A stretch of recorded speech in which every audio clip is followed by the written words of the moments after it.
G'day guys, how are you? Hope you're all doing very well. This afternoon I'm going to be doing a review of a thriller from Australia, English language, released in the year 2014, directed by the Spierig brothers, and this film is called Predestination. So the story of Predestination, you've got Ethan Hawke, who stars as this man who has been sent back in time to stop a tragic event. Now this tragic event was down to the Fizzle Bomber.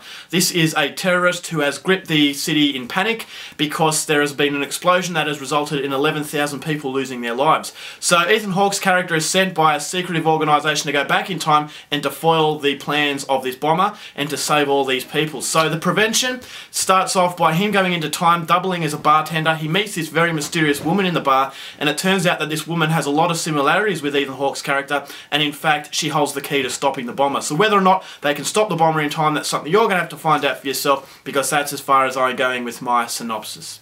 Now my thoughts on Predestination. This is a really interesting film because I actually think the Spierig brothers are amongst the most interesting directors out there, mainly because none of their films are always the same. You know, it does have a very strong science fiction theme to their films, but it seems like every one of their movies has something different, so it's willing to take risks.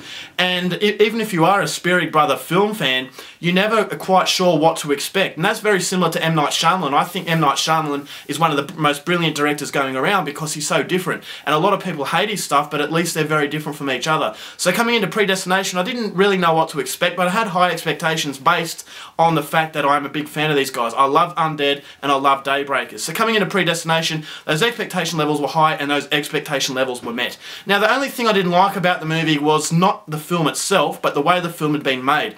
Now you've got it set in America, but it was shot in Australia, I believe. You've got Australian actors playing American people. So if you weren't from Australia and you weren't aware that this is an Australian production, you could be forgiven for thinking that this is an American film. So the Spierig brothers feel like they've made a movie to appeal to the American audience because it's like the American audience won't have a bar of Australian cinema. And I don't think it's a case of Americans and the rest of the world not liking Australian film because of their accents. It's not liking Australian film because we don't have too many memorable films out there. But when Predestination comes along, that is a very well made movie. I think it would have been better if the Spierig brothers had a little bit more confidence in the way of Australia, selling Australia to the rest of the world, because when it comes to Australian natives watching the film, when you see really good Australian actors using an American accent, it kind of feels like we're not good enough. It feels like a little bit of an insult. So that's what I didn't like about it. I thought that the actors, although they do a phenomenal job, the Australian actors in question, Ethan Hunt obviously not included, but the rest of the Australian cast, when you know that they're great actors and you've seen them on television a lot, when they're starting to speak an American accent, it does take you out a little bit. It doesn't feel right. It feels like something is wrong and it's not quite as realistic as they want you to want it to suggest. And that's the same with the setting. You can feel that this is not America. So it's kind of, it feels like the Spierig brothers were trying a cheap trick.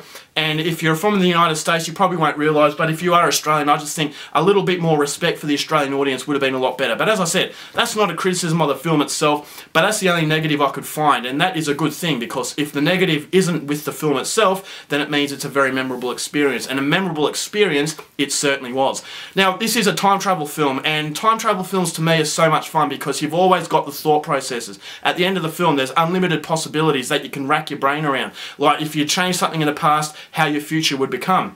But this movie, it does have that rule, and that does have the idea of time travel, but it has a lot of thought-provoking material because you get a chance to connect to the characters. Now, Sarah Snook, who played the mysterious woman, this is an unbelievable performance, and I think this is a breakthrough performance that she'll get work in Hollywood, hopefully, after she demonstrates how good she is. And I think the reason why she's so good is that the Spierig brothers and the script writers allow her the time to generate someone who is very likeable, very, very, very sympathetic. You want to see her go through and get her life back on track because she's a very good person. So the start of the movie is very slow. It's about half an hour of very slow material, and I thought to myself, this is getting frustrating. I want it to get to the good parts. But when it gets to the good parts, those good parts wouldn't be as good if it wasn't for the solid character development, because you invest your time in these people. And in time travel movie, it's not all about the characters. A lot of films like Looper, Time Crimes, Back to the Future, it's not so much about the characters, it's about the idea. But this movie is about the idea, but it also has a very solid foundation as far as characters are concerned. So the acting was great. great. For Ethan Hawke's character as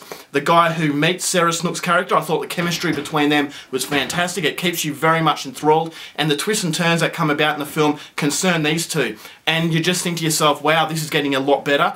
And then the next twist hits you and it gets a lot better. And then the final twist hits you and it just blows you out of the water. You think to yourself, I've watched a really good time travel film, but it has given you something extra. And it's a very devastating film as well, very heartfelt. It's a film about inevitable things. You know, can you go back in time? Can you stop this bomber? Can this woman get her life back on track? And it makes you question whether or not you can change what has been set in stone. So a lot of us would like to go back into the past and change some certain things with our lives, and we say to ourselves our lives would have been better. But would it be better? Would changing the past make your future any better? That if these bad things happen in your past, would you be the person you are today? And that question's always asked in this film.